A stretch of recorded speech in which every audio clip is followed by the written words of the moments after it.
Bonjour à tous, j'espère que vous allez bien.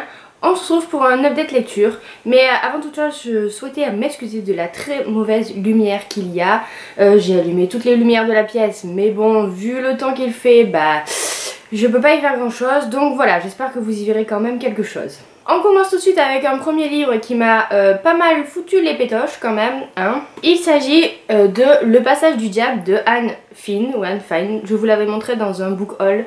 C'est un emprunt à la bibliothèque de ma ville. C'est l'histoire de Daniel, un jeune garçon qui a vécu toute sa vie en fait enfermé dans sa maison avec sa mère. Sa mère qui avait l'air d'être un peu, disons, un peu folle, hein, et qui l'a tenu complètement éloigné de la société normale en lui faisant croire qu'il était malade, donc il avait une faible condition physique et qu'il ne pouvait rien faire. Sauf qu'un jour les voisins vont se rendre compte qu'il y a un petit garçon chez cette dame étrange qui ne sort jamais. Ils vont intervenir et il va y avoir un médecin en fait qui va décider d'interner la mère et de prendre sous son aile David, donc David qui va découvrir ce qu'est la vraie vie au final, et également pas mal de secrets de famille, tout ça avec des histoires de maisons de poupées un peu, bah, je dirais hantées, mais oui et non, enfin voilà, des histoires de secrets de famille vraiment pas très avouables, de malédiction, je veux pas vous en dire plus, mais voilà, c'était quand même vraiment très bien trouvé. Je crois que j'ai mis 4 sur 5, donc c'est que j'ai bien aimé. Je ne connaissais pas du tout Anne Fine et du coup bah, c'était pour moi l'occasion de la découvrir. Et j'avoue avoir été plutôt bluffée par son histoire qui était...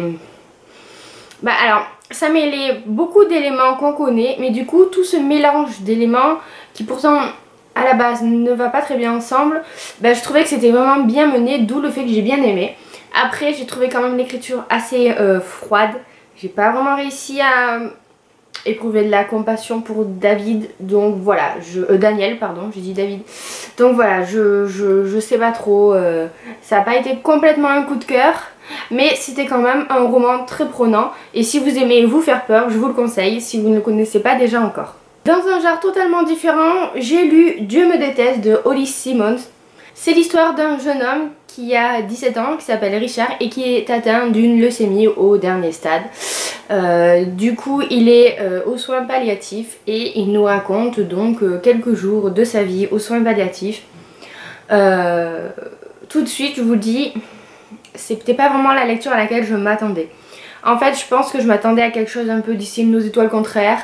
Et bah pas du tout, mais comment dire, c'est très brut, c'est très réaliste. Richard il va nous raconter un petit peu les symptômes qu'il a et voilà quoi, c'est vraiment pas glamour, c'est...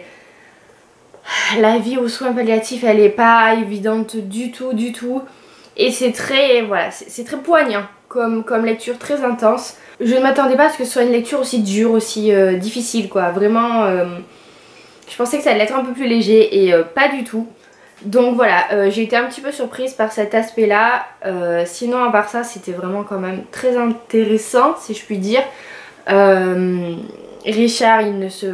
En fait Richard c'est un garçon qui n'a plus rien à attendre de la vie et qui a arrêté de manger et qui attend son heure en quelque sorte.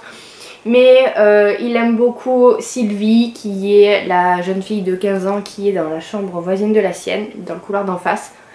Et du coup, voilà, il va y avoir une petite histoire entre eux. Et puis c'est beaucoup l'histoire de la maladie et de la mort. Hein. Il faut le dire vraiment, je pense qu'il faut le savoir avant de commencer cette lecture. Du coup c'est pas vraiment le genre de livre à lire si vous êtes un peu... fatigué, si vous avez le moral en berne, franchement ça risque de vous déprimer encore plus. Moi pour ma part, donc pour résumer, j'ai bien aimé, j'ai été pas mal bouleversée par cette histoire que j'ai trouvée quand même accrocheuse. Après il y a des temps qui sont un peu longs, voilà, j'allais dire des temps morts, mauvais jeu de mots, c'est un peu long parfois. Et puis surtout on sait pas trop où l'auteur veut en venir de nous raconter de cette manière le quotidien de personnes malades. On attend et voilà, je pense que c'est pas un roman qui va plaire à beaucoup de personnes. Et d'ailleurs c'est plus un roman peut-être pour les adultes, malgré que le héros ait 17 ans. Et je trouve tout à fait justifié le choix de la plupart des libraires de le mettre dans le rayon adulte et non de le mettre dans le rayon lecture adolescente. Parce que voilà, c'est pas évident comme lecture. Franchement, c'est pas évident. Après, j'ai quand même bien aimé. Hein. Je lui ai mis 3,75 sur 5. Donc c'était quand même une bonne lecture. C'était pas un coup de cœur, mais c'était une bonne lecture. Donc voilà, si vous avez envie de lire quelque chose de poignant, d'intense et d'un peu difficile, si vous êtes un peu maso comme moi, je vous le conseille. Si vous êtes trop sensible, je vous le conseille pas. On passe à de la romance paranormale et si vous avez vu mon dernier book haul, vous savez de quoi je vous parlais. Il s'agit de Magie de Pacotille, le 3e tome des Femmes de l'autre monde de Kelly Armstrong, que j'ai littéralement dévoré et que j'ai adoré. Voilà, c'est dit, c'est un petit coup de cœur cette histoire. J'y ai trouvé tout ce que j'attendais. Donc c'était vraiment super bien. C'est l'histoire de Paige, une jeune femme de 23 ans qui est une sorcière. Elle est à la tête de son Covent, donc c'est une sorte de société de sorcières en quelque sorte. Et elle a recueilli une jeune fille de 13 ans, Savannah, dont la mère est morte en fait dans les temps précédents et qui pratiquait la magie noire. Donc Savannah, elle est pas très je dirais pas qu'elle est méchante, mais en tout cas, elle n'a pas une ligne très définie entre le bien et le mal, comme je l'ai dit dans ma vidéo d'avant. J'ai l'impression de me répéter, mais c'est pas grave. Et du coup, en fait, dans l'histoire, on va apprendre que le père de Savannah dirige une cabale très importante aux États-Unis.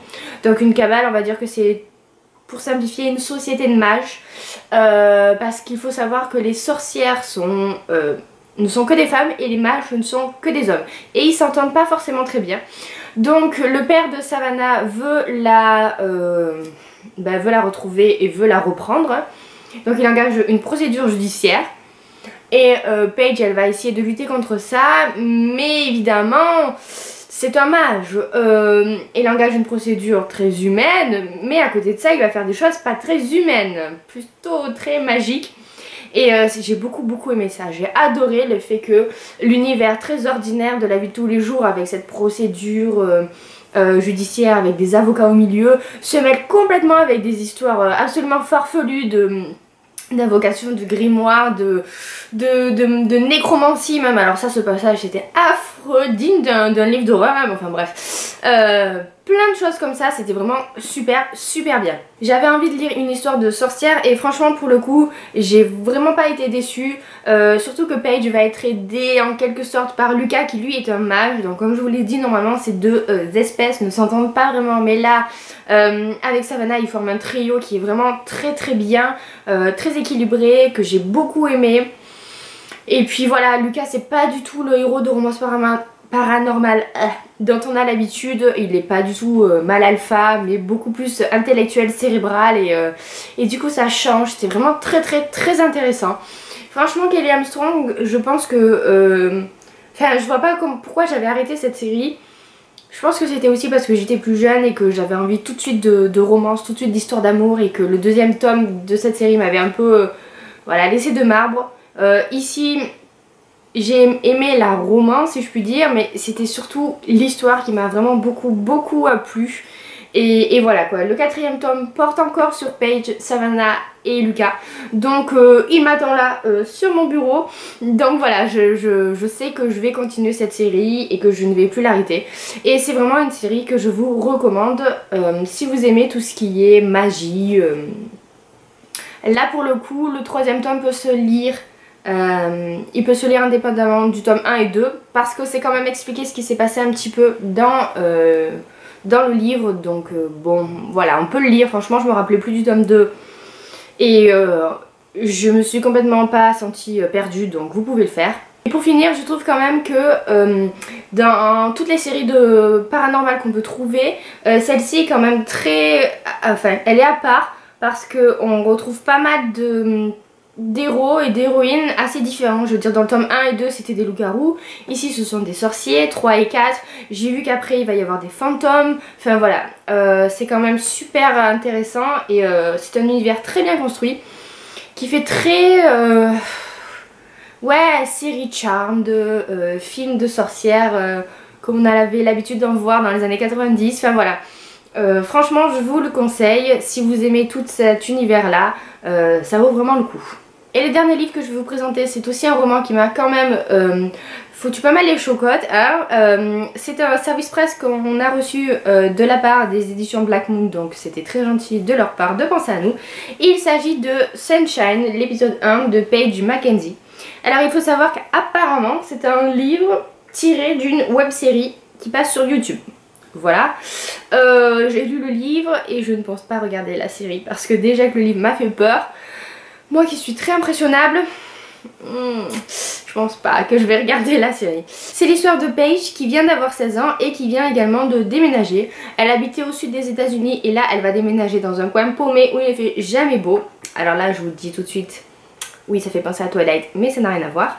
Paige va découvrir sa nouvelle maison et elle va se rendre compte qu'il se passe des choses pas très normales dans cette nouvelle maison. Elle est persuadée que la maison est hantée et elle va essayer de le montrer à sa mère qui n'entend pas, ne voit rien et qui est très bizarre depuis qu'elles ont emménagé. Et donc armée de son vieil appareil photo et d'un camarade de classe qui veut bien l'aider dans sa quête, Nolan, elle va essayer de percer le mystère de cette maison hantée, des esprits qui peuvent y avoir. Je vous le dis tout de suite, il y a quelques scènes qui m'ont vraiment fichu la trouille. Vraiment une scène.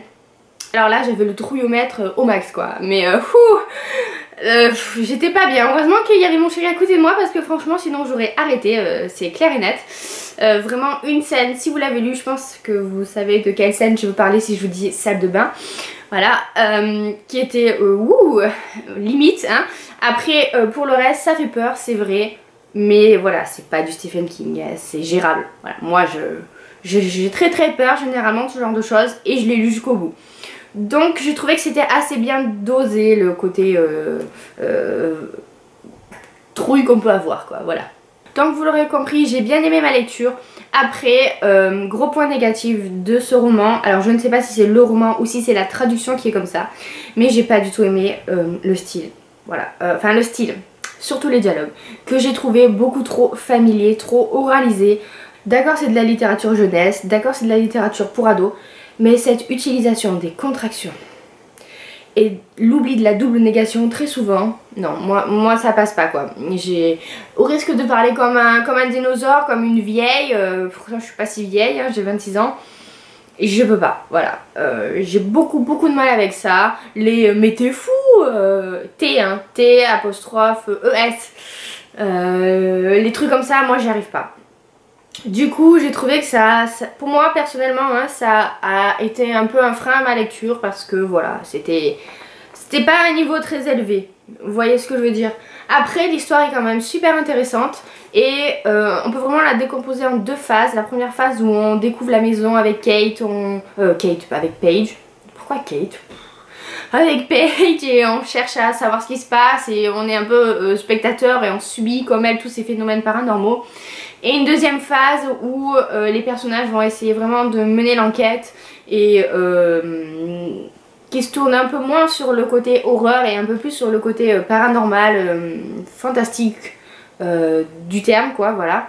Et c'était assez intéressant. Je pense qu'il y a vraiment matière à faire une suite, de toute façon le tome 2 est sorti en VO. Donc je serais curieuse de savoir comment l'histoire va évoluer.